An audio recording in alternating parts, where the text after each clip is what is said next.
सत्कार करिए हरबंस नागो के का। पहले चरण के चुनाव की घोषणा तो हो चुकी है और इस वक्त जो हालात है, अंतिम तारीख पहले चरण के जो चुनाव की थी नोटिफिकेशन की 27 तारीख लास्ट डेट है नॉमिनेशन भरने की। आज वैसे भी एक भी नॉमिनेशन जो है नहीं भरा गया और चूंकि आज सैटरडे छुट्टी भी मनाई जाती, कल संडे है और कल जन्माष्टमी भी है और अभी फिलहाल दिन है तो 27 तारीख तक का दिन है। और जो साउथ कश्मीर और जम्मू डिवीजन के जो जिले हैं, पहाड़ी जिले हैं, बनिहाल, डोडा, किश्तवाड़, यहाँ से भी पहले चरण का जो चुनाव में तैयारी होनी है, सक्रियता तो है मगर नॉमिनेशन आज किसी ने नहीं भरी। कल 10 उम्मीदवारों ने नॉमिनेशन भरी थी। इधर सक्रियता अब और तब बढ़ जाएगी जब प्रधानमंत्री नरेंद्र मोदी जो विदेश के दौरे से आज दिल्ली पहुंच गए हैं और अगर सूत्रों की माने तो वो संभवतः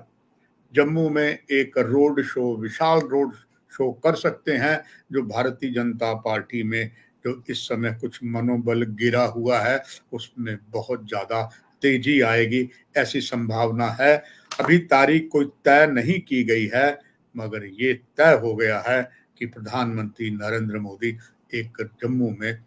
एक रोड शो करेंगे और रोड शो कहाँ करना है, तारीख कौन सी है, इसकी अभी कोई जानकारी नहीं है मगर संकेत यही है। उनका रोड शो भाजपा के लिए एक संजीवनी बूटी की तरह होगा। जहां तक जम्मू कश्मीर में कि राजनीतिक दल हैं, चाहे नेशनल कॉन्फ्रेंस है, चाहे पीडीपी है, जम्मू कश्मीर अपनी पार्टी जिसे भाजपा बी पार्टी भी कहा जाता है, बी पार्टी दो और भी नाम लिए जाते हैं, पीपल कॉन्फ्रेंस आजाद लोन की और गुलाम नबी आजाद की, डीपीएपी की। जम्मू कश्मीर अपनी पार्टी ने भी मैनिफेस्टो जारी कर दिया है, महबूबा मुफ्ती ने भी जारी, पीडीपी ने कर दिया है और आज प्रमुख जो बातें हैं वो भी महबूबा मुफ्ती के मैनिफेस्टो में है और उसको लेकर उन्होंने कहा है कि हम भी 2000 यूनिट मुफ्त बिजली देंगे, हम पानी में टैक्स खत्म कर देंगे, जिन गरीबों के घर में 6 लोग हैं उनके लिए हम मुफ्ती सैयद योजना भी लागू करना चाहते हैं। और यही बस नहीं, उन्होंने कहा है कि उन्हें मिलने वाला चावल राशन पर्याप्त नहीं है, इसके लिए हम गरीबों को 12 सिलेंडर भी देंगे। महबूबा मुफ्ती की इस बात पर और कांग्रेस और नेशनल कॉन्फ्रेंस का जो गठबंधन हुआ है, कल केंद्रीय गृह मंत्री ने पूरी तरीके से दो राजनीतिक दल जो हैं उनको घेरा है और आज कांग्रेस और नेशनल कॉन्फ्रेंस के गठबंधन को उत्तर प्रदेश के मुख्यमंत्री आदित्यनाथ योगी ने भी पूरी तरीके से घेरा है। उन्होंने कहा है कि जम्मू कश्मीर विधानसभा चुनाव के लिए कांग्रेस राकापा गठबंधन पर निशाना साधते हुए नफरत की फसल काटने वाले दोनों राजनीतिक दल राजनीतिक राजनीतिक हमेशा के लिए बंजर हो गया है। उन्होंने कहा कि राहुल गांधी पर भी निशाना साधते हुए उत्तर प्रदेश के मुख्यमंत्री आदित्यनाथ योगी ने कहा है कि उनकी party Abdullah and sons family private limited National Conference के साथ गठबंधन करके प्रदेश के सामने अपने राष्ट्र विरोधी इरादों को रखा है। उत्तर प्रदेश के मुख्यमंत्री ने यह भी कहा है कि नफरत की फसल उगाने वाली कांग्रेस अब नेशनल कॉन्फ्रेंस की राजनीतिक जमीन हमेशा के लिए बंजर कर रही है। उन्होंने ये भी कहा कि आतंकवाद और अलगाववाद का मुद्दा चिनाब नदी पानी में मिल गया है। उधर महबूबा मुफ्ती ने एक जो मैनिफेस्टो निकाला बताया, उसके बाद उन्होंने मीडिया को संबोधित करते हुए उन्होंने ये कहा है कि पीडीपी कांग्रेस राकापा जो गठबंधन है उसको वो पूरा समर्थन देंगी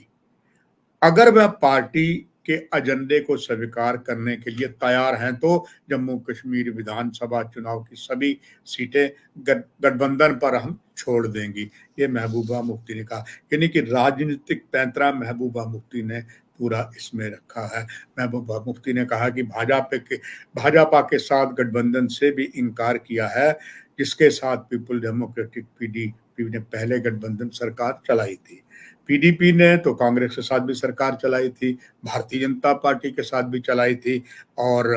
अब उन्होंने ये कहा कि गठबंधन हम तैयार हैं, मगर उन्होंने जो शर्तें रख दी है, और उन्होंने ये भी कहा है गठबंधन और सीटों के बंटवारे को बारे में भूल जाओ आप। अगर कांग्रेस और नेशनल कॉन्फ्रेंस हमारे एजेंडे को स्वीकार करती है तो हम कश्मीर के मुद्दे को समाधान की जो आवश्यक है, और साथ ही साथ इस जो हम रास्ते खोलना चाहते हैं, यानी कि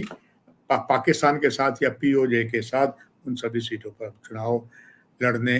के लिए कहेंगे और हम आपका अनुसरण करेंगे। यह पूछे जाने पर कि आपका क्या भाजपा से कोई गठबंधन होगा, उन्होंने साफ तौर पे ना की है। फिलहाल ये तो प्रमुख उन राजनीतिक दलों की बात है और आदरणीय प्रधानमंत्री की बात है। अब यहाँ पर स्वाभाविक बात है, ना तो लिस्ट पहले ही सूची की किसी ने जारी की है, यानी कि ना तो भाजपा ने की है, ना नेशनल कॉन्फ्रेंस कांग्रेस ने की है। आपको पहले के मैंने लाइव में बताया था कि आपस में थोड़ी सी मिसअंडरस्टैंडिंग सीटों के बारे में नेशनल कॉन्फ्रेंस और कांग्रेस में है, मगर उम्मीद की जा रही है कि उनका जो है गठबंधन है वो कहीं ना कहीं आके शांत हो जाएगा, और हो सकता है कुछ जगहों पर नूरा कुश्ती भी हो सकती है, यानी कि आप भी कैंडिडेट खड़ा करो, हम भी खड़ा करें, जो जीता वो आ जाएगा। खैर उम्मीद है कि जल्दी इसका फैसला हो जाएगा। प्रधानमंत्री आ चुके हैं और इसलिए उम्मीद की जा सकती है भारतीय जनता पार्टी की जो टिकटों की घोषणा है, कहाँ किसको टिकट मिलेगी, वो बस 1 या 2 दिन के बाद साफ पता लग जाएगा। ये अलबत्ता बात है, आप दर्शकों को उत्सुकता होती है, और ऐसे ही कल देर रात एक सोशल मीडिया में वायरल हुआ कि कांग्रेस ने एक सूची जारी कर दी है, और वो मेरे पास भी पहुंची। पर स्वाभाविक बात है, कहा जाता है जैसे डाकिया होता है, पुराना लिफाफा देख के मजबून भाप लेता है। मुझे वो रास नहीं आया, क्योंकि प्रधानमंत्री जब तक नहीं अपने देश पहुंचते, विदेश में थे, तब तक अभी कार्यकारिणी की बैठक नहीं हुई है। How it is impossible BJP ने लिस्ट निकाल दी है। वो आज भी कई जगह चला, फिर बाद में खामोश हो गया। पर अपना एक सीधा सा उद्देश्य है कि अगर सूत्र से बात करते हैं, हम अपने सूत्रों पर विश्वास करते हैं, जैसे प्रधानमंत्री की बात आ रही है, मगर कुछ चीज़ें वैसे भी पता लग जाती हैं कि जब प्रधानमंत्री भी विदेश के दौरे में है, वैसे में भाजपा अपनी सूची कैसे जारी कर सकती, चाहे फर्स्ट फेज की या सेकंड फेज की। खैर ये बहुत जल्दी सूची उनकी भी जारी हो जाएगी, और कांग्रेस नेशनल कॉन्फ्रेंस की भी हो जाएगी, और आने वाले दिनों में चुनाव में जो है काफ़ी सक्रियता आएगी। अब वही बात है कि सारा दारोमदार जो है वो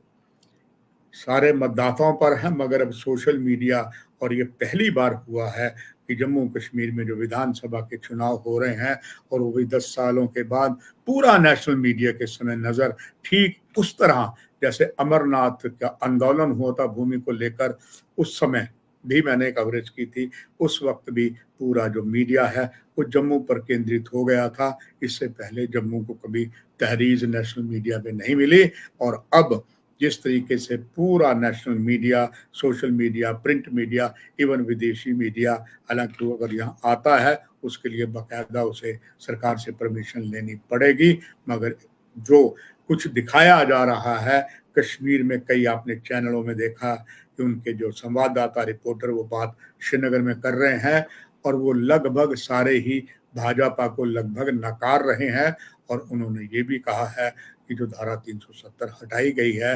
वो सही नहीं है, मगर उन्होंने ये भी कहा है कि हम ज़्यादा बोल नहीं सकते क्योंकि डर है कहीं हम भी सलाखों के पीछे ना पहुंच जाइए। अभी से अलग अलग टेलीविजनों में जो वहाँ से इंटरव्यू लिए जा रहे हैं वो भी जा रहे हैं। निश्चित तौर पर तभी मीडिया भी कश्मीर घाटी में जाकर, और जहाँ जहाँ विधानसभा के 90 सीटों पर चुनाव हो रहे हैं, आपको वहाँ जाकर ग्राउंड रियलिटी के बारे में बताएगा। फिलहाल इस कार्यक्रम में इतना ही। नमस्कार।